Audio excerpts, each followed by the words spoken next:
Hi, welcome to the Christian Contrast, where we talk about how walking with Jesus leads us to live differently than those in the world around us.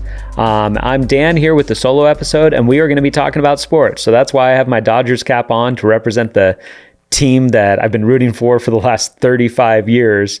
We are going to be talking, I've titled this episode, Jesus and Sports Fans. And specifically because if I just said we're going to talk about sports, it could be like, well, are we talking about sports in terms of us doing athletic things and being into that? Are we talking about it in terms of our kids being involved in sports and how all that works? And the answer is no. There's other episodes where we talked about some of those things and how even with family life, kids sports can become something that can end up being a distraction from what Jesus has called us to. But today I want to zero in more specifically to the whole idea of sports fandom. And how not everybody, but a huge part of our population, and it's not just the United States, it's around the world, a huge part of people are rabid sports fans and have at least one team that they feel very devoted to. And in some ways, because we're filming this here in December, almost December, so we're in the midst of the NFL season, which in the US, NFL is still kind of king as far as sports. And then you've got college football, which people are into. Basketball and hockey and college basketball have all started up. So all of that is going on. The best sport, baseball, is dormant. But still, there's a lot of sports stuff going on right now. And sometimes what we can see is people wrestle through the whole idea of saying, is this just a giant waste? Is this something that shouldn't be important to me as a believer? Because I find myself getting wrapped up in sports and in sports fandom. And so here's what I want to do in this episode. What I've got is I've got 2 warnings about sports fandom and then 3 benefits. And I actually kind of wrestled through the order where I said, well, do I want to talk about the benefits and then give the warnings? And I'm actually going to not do that. I'm going to start with the warnings and then give the benefits, because part of what I want to do is explore in this episode because this is such a transcultural thing. This is not just an American thing. This is around the world. Because this is something that seems to just go across all cultures. What is it in this? That this seems to indicate that there's something in the way that God has made us where we're drawn toward sports fandom. So I want to look at it in a positive way, but I also want to give some appropriate warnings about it. So I'll start with 2 warnings, and then I'll move into 3 benefits, and we'll talk them through. I'll end up bringing some scripture to bear on this also. So 2 warnings about sports fandom. Warning number one is that we need to be careful about our sports fandom leading to an overuse of time and money on these things.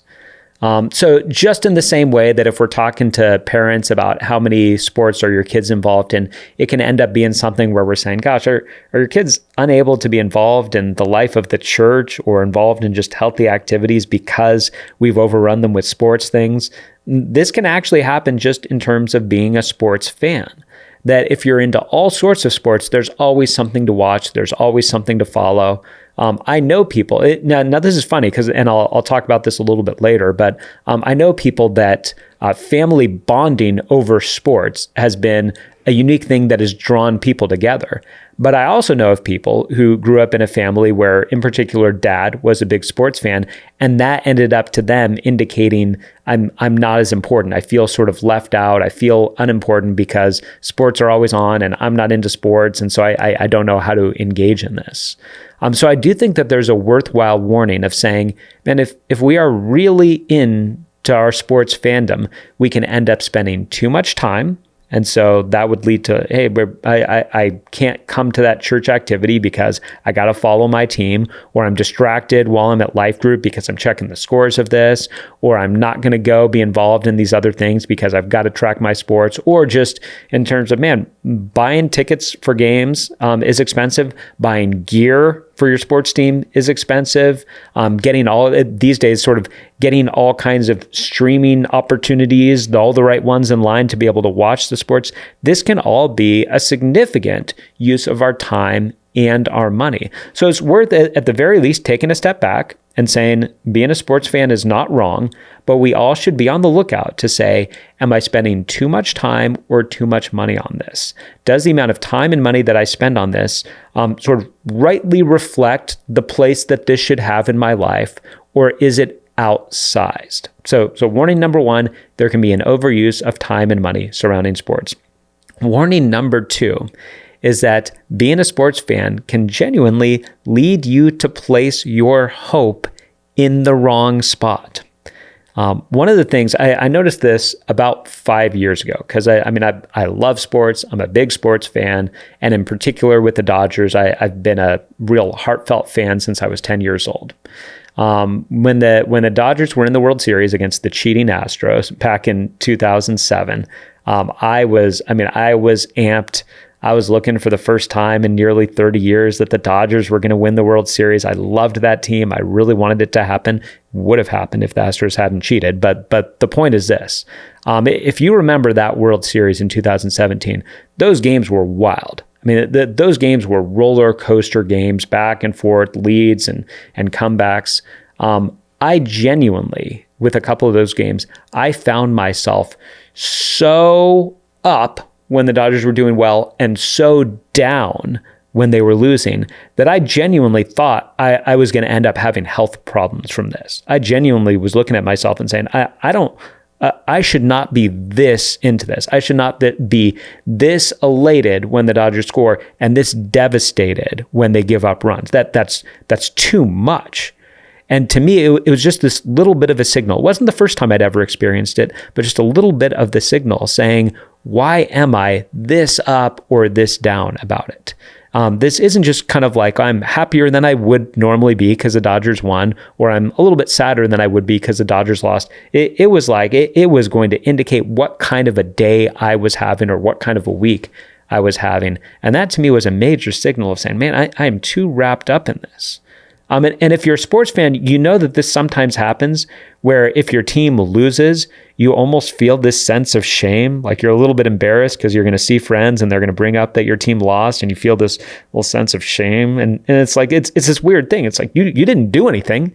You weren't on the field. You weren't the one who blew the game. It's the team that you're connected to that lost this. And yet we can feel this sense of shame. And sports can be, I'll talk more about this, can be this positive sense of hope. You know, that there's this whole, there's always next year idea.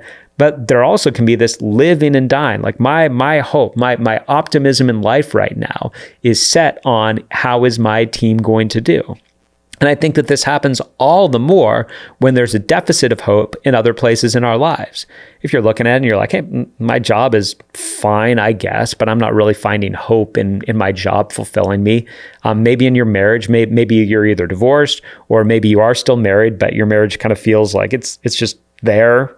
And it's just sort of what it is, and you're not finding a lot of hope in that. And maybe with your kids, maybe it's not even that things are bad with your kids, but you don't know quite what to do at this stage with your kids. So at least here is something that you can look forward to and devote yourself to. This can be unhealthy. Sports can be a wonderful part of our lives that can bring joy and can bring benefits if we're sports fans, but it also can become something that takes over our lives in a really unhealthy way, and especially with where we put our hope. Are you able to, here's a good test, are you able to move on from losses and be okay? Are you able to move off from wins and be okay? Are you able to move forward in the aftermath and say, oh, I'm a little bit bummed that my team lost, but we'll just move on with life? Or do you find yourself fixated, distracted, discouraged? Those are signs that this has taken an unhealthy place of hope in your life. So those are the two warnings that I want to give before getting into the benefits, which is going to be the bulk of this video. This is going to be a very positive video. But I wanted to give those two warnings to say, as we talk about the benefits, there are some warnings. Are you spending too much time and money on it? Is your hope too wrapped up in it? There's the warnings. We're done with those now. And now I'm going to talk about 3 benefits to being a sports fan. And again, as I'm talking about this, I'm not just looking to talk about this from kind of my personal standpoint, but to look at it and say, this is something that shows up in culture after culture. What is it about us that God has made us where this resonates with us? And what is something for us as believers that we can take, that we can sort of read into this and then positively take from sports fandom? So as I said, I've got 3 benefits of sports fandom. The first one is this. We get the opportunity to celebrate positive qualities when we're watching sports. You get the opportunity to celebrate qualities like discipline, When you're watching somebody who is so devoted to their craft, who is so focused on what they're doing and are disciplined, and you know that outside of the game that you're watching, they have drilled and they have focused and they have trained and they've got themselves to this point where in sports, you'll often hear people talk about the whole idea of it's not that you train at doing something until you're capable of doing it. It's that you train at doing something where you're almost incapable of not doing it right. So whether that's with a pitcher, whether that has to do with blocking in football, whether that has to do with tennis and certain strokes, the idea is that there's so much discipline that's gone into this, and that is something that's admirable. In fact, some of you know that the Apostle Paul, at a couple different points, brings up sports analogies in a positive way. So I'll read one of them. This is from 1 Corinthians chapter 9, verses 24 through 27. And he says this: "Do you not know that in a race, all the runners run, but only one gets the prize? Run in such a way to get the prize. Everyone who competes in the games goes into strict training. They do it to get a crown that will not last, but we do it to get a crown that will last forever. Therefore, I do not run like someone running aimlessly. I do not fight like a boxer beating the air. No, I strike a blow to my body and make it my slave, so that after I've preached to others, I myself will not be disqualified for the prize." Paul there is talking about discipline. He's talking about self-discipline and the idea of I'm focusing in on what I'm training my spirit for, on what I'm training myself for in terms of godliness. And when we watch sports, we get to see a picture of that positive quality. And not just that, we see other things. We see teamwork going on in sports. We are a part of the body of Christ, and we are all bringing our different gifts to the table. And when you're watching a team function and everybody do their part and bring their unique gift to the table, you get a picture of that. And you also get a picture of something that goes right along with teamwork, which is the idea of sacrificing for a greater good. To me, one of the best examples of this was, at this point, it was, probably somewhere around 15 years ago. Luke Walton was on the Los Angeles Lakers. This was back in the Kobe and Pau Gasol days.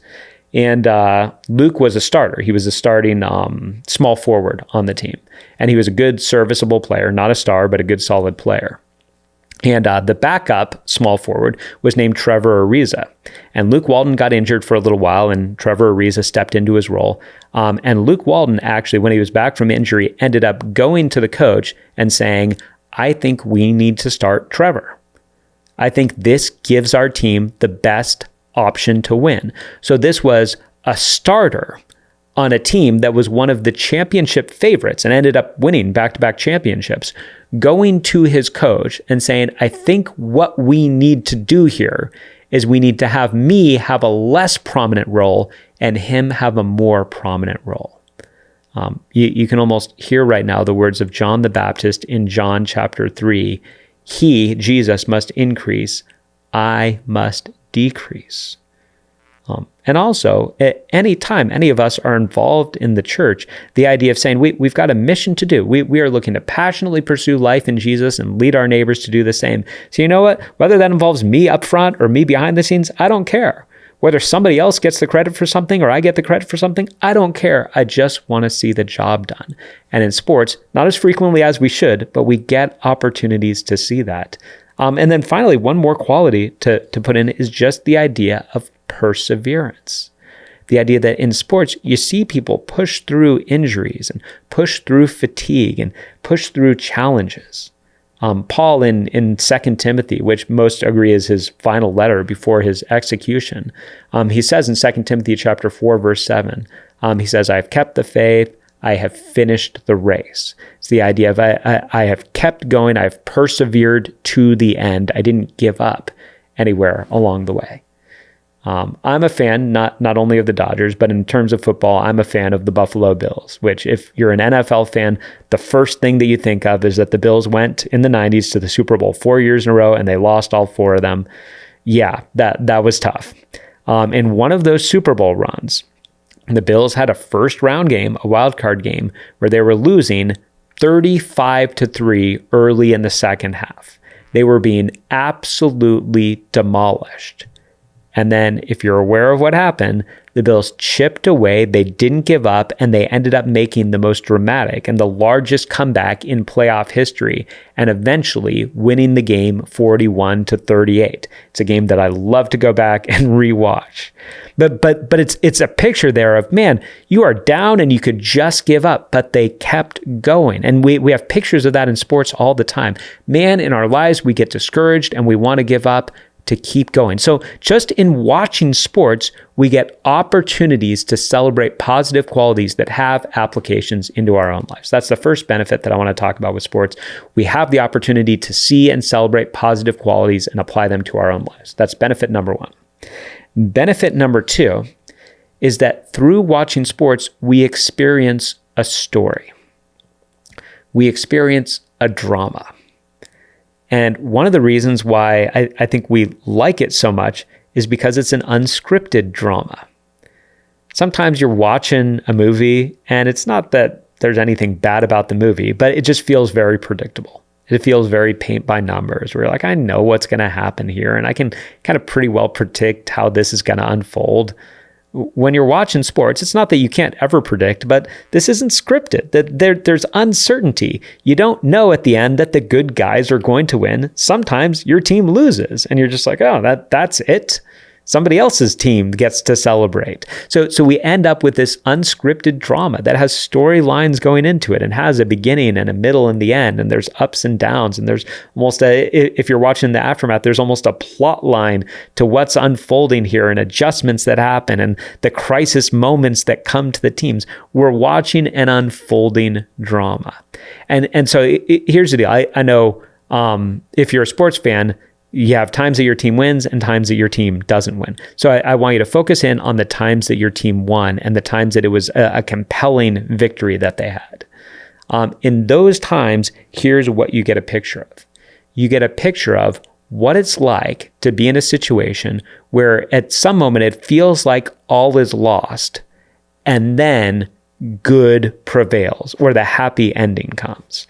I'll talk about the Dodgers again. So the year that I became a fan of the Dodgers was 1988. I was 10 years old. I followed them from opening day throughout the whole season, and it ended up being a great season to follow them because they won the World Series that year. I didn't know what I was getting into. In the game one of the World Series in 1988 was one of the most dramatic sports moments ever. The Dodgers' best player on the team, Kirk Gibson, was injured, and so he was not in the lineup for the Dodgers. They were losing to the Oakland A's 4-3 in the bottom of the ninth. They got a runner on first with 2 outs, so they're an out away from a loss in the first game of the World Series. And even though he was injured in both hamstrings, Kirk Gibson comes up to bat. And he's going against the best reliever in the game, Dennis Eckersley, and he's throwing strikes by him. Gibson is barely fouling these off. He looks terrible up there. I remember back when I was 10 when this happened, my mom left the room and refused to watch because it was too painful to her to watch this guy who was so injured. Kirk Gibson, with a 3-2 count in the bottom of the ninth, losing by 1 run with a runner on first base, hit a dramatic, miraculous home run to win the game for the Dodgers. It was magical. It couldn't have been scripted any better. It was this amazing thing. And it was that much more amazing because it puts in your head that real experience, not just in a story, but in real life, of having the experience of being on the brink of defeat and then experiencing the elation of victory. As this is what our story is like as believers in Jesus. That it appeared that Satan had won the victory because Jesus was dead and in a tomb. But just when it seemed like all was lost, the most dramatic, fantastic victory happened. With sports, we get many glimpses of that. We get those storylines. We get things that we can relate to our lives. We get those experiences of saying, wow, an even greater victory is coming that is going to be snatched from the teeth of defeat. There's beauty in that. And I think that that's one of the reasons why our hearts resonate with this.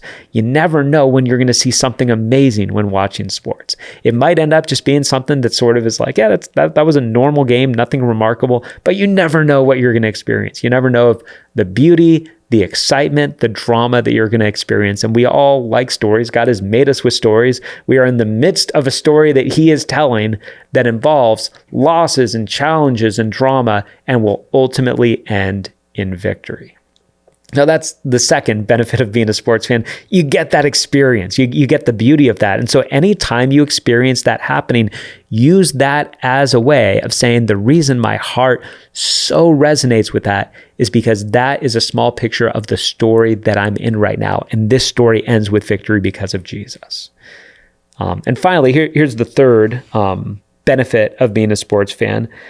Sports gives us a picture of vicarious victory. Now, for those of you who know what vicarious means, you might think I'm overreaching here. For those of you who don't know what it means, you need me to explain what I'm talking about here. When we talk about Jesus's sacrificial death for us and his resurrection, we talk about both of those. In fact, his life, his death, and his resurrection, we talk about all three of those being vicarious, which means that they were in our place. They were done by him, but we experienced the benefits of them. We end up experiencing the benefits as if we had lived the perfect life that Jesus had lived, as if we had died to pay the penalty for our sins, and as if we had been raised from the dead. We experience the victory that somebody else won. And we experience all the benefits of the victory that Jesus won, even though we weren't the ones to win it. It's funny with sports because there's a lot of sports fans talking in terms of we and us. How is our team this year? How are we doing? Did we win last night? We talk like that, and sometimes we'll make fun of ourselves or we'll make fun of each other for talking in terms of we, because we're like, you're not on the Dodgers, you're not on the Lakers, you're not doing any of this stuff, which is true. But there is a sense of the sports community, of the fans being swept up and sharing in the victory that other people win on their behalf. And here's the interesting thing too. You'll hear players talking in these terms. You'll hear players talking and saying, I wanted to win this championship for the city of Los Angeles, for the city of St. Louis, for the city of Cleveland. You have this whole idea of players looking to do this on behalf of the city or on behalf of the fans, sharing in this victory as if they also are victors. As a sports fan, you get to experience the elation of sharing in a victory that you didn't win. Now, once again, some of you will feel like, Dan, I think that you're really reaching on this, that there's a connection here. But I think that there really is. I think that there really is a special connection of us being able to look at the situation and say, man, when the Dodgers won the World Series in 1988, I had never taken an at-bat for them. I'd never thrown a pitch. I'd never fielded a ball. I didn't do anything like that. I was never once on the field. But man, I shared in the joy of that victory as if I was a part of that team, because in a sense, I was a part of that team as a fan in a much richer way. That's this tiny picture of what it is like to share in the victory of Jesus. We don't come to Jesus as contributors to the team of our own salvation. We come to him as people who experience the benefits of a victory that we didn't win. In fact, we didn't even fight in the battle. Jesus won it for us. Now, we could say, well, now we're on the team. And it's like, yeah, all right, that's a different analogy. And that's a different way to think about it. That's fine. When it comes to our salvation, we didn't win the victory. We weren't even on the field. But somebody won that victory for us. And all of us who have put our faith in Jesus get to experience the fallout and the benefits of that victory. And man, I do think sports are a part of that. And when you see, not only in the United States, but around the world, the way that people and cities and towns and nations get swept up into the joy of a victory that they themselves didn't win, you get this little picture of what it is like for us to get the benefits of the victory that Jesus won, even though we weren't on the field when that victory was won. I think those are some pretty good benefits of watching sports and being a sports fan. Now, if you're not a sports fan, I'm not trying to talk you into it. We all have our different things. So I'm not saying you should be a sports fan for this reason. What I'm saying is, in particular, if you are a sports fan and you felt conflicted, you felt like, I don't know, and is this an idol or is this just sort of a waste of time? What I'd say is, all right, first of all, this shouldn't be something that consumes your time and money away from things that are more significant in your life. This also shouldn't be something that you find yourself just living and dying with. But if you're able to experience this and saying, I'm getting to see a picture of how to celebrate qualities that are in some way transferable into my life, and that's good. If you're able to look at this and say, I get to experience the drama and the agony of defeat and the joy of victory and the hope that goes along with there's always next year. If you're looking at that, that's good. And in particular, if you're looking at it and you're just struck one day by saying, I feel like I won, but I wasn't on the field. You get to say, in the ultimate sense, I have won victory over death, even though I wasn't on the field. It was a vicarious victory that somebody else won for me. Man, if you're a sports fan, approach sports in that way. And first of all, I think that it will allow you not to live and die quite as much with your team in an unhealthy way, but instead to get to experience the journey because it's giving you constant glimpses into us as image bearers and glimpses of the story that God is telling in the world. Well, I'm curious about what the feedback will be on this.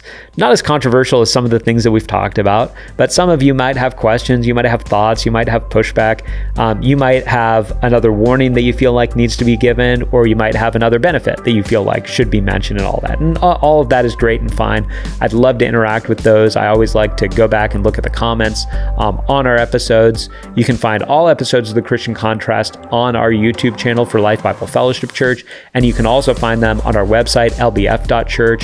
We put out an episode every 2 weeks, so we have a backlog of a whole bunch of things. So if you listen to this episode and you felt like this is the kind of content I'd like to hear a little bit more of, then you can go back and you can find episodes on a variety of different subjects where walking with Jesus leads us to live differently than the world around us.